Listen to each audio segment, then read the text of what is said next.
আজকে একটা newborn baby হওয়ার পরে এক্সামিনেশন করলাম, দেখলাম, বেবি ম্যানেজ করলাম।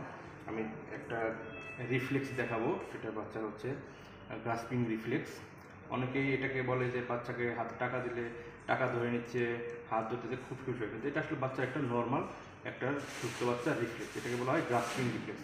আমি একটু দেখাই একটা গ্রাস্পিং রিফ্লেক্স। যেমন পায়ের তালুতে যদি আমরা স্ট্রোকিং করি, তাহলে দেখেন এই বাচ্চাটা এই পাটা গুটিয়ে নেবে, আঙ্গুলগুলি গুটিয়ে নেবে, এটা একটা নর্মাল বাচ্চার রিফ্লেক্স।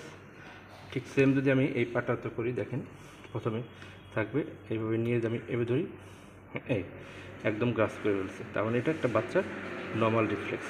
আমি আবার দেখাচ্ছি সুন্দর করে, যদি আমি এভাবে এই ঠিক সেম হাত দেখেন, এই বাচ্চাটা হাতটা যদি এরকম করে আছে, হাতটা দেখেন আমি যেখানে ধরি বাচ্চা আমাকে গ্রাস করে ফেলবে, ধরে ফেলবে। ঠিক এভাবে যদি আমি বাচ্চার তালুতে স্ট্রাকিং করি, যে বাচ্চা আমাকে ধরে এই শক্ত করে এই সেম এই দেখেন এই দুটো বাচ্চা ধরলে আমাকে শক্ত করে ধরে ফেলছে।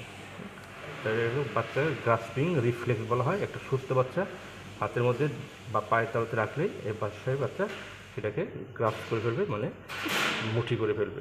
এটা নর্মাল একটা রিফ্লেক্স। এই দুইটা রিফ্লেক্স আমি একটু দেখালাম। ঠিক আছে, থ্যাংক ইউ।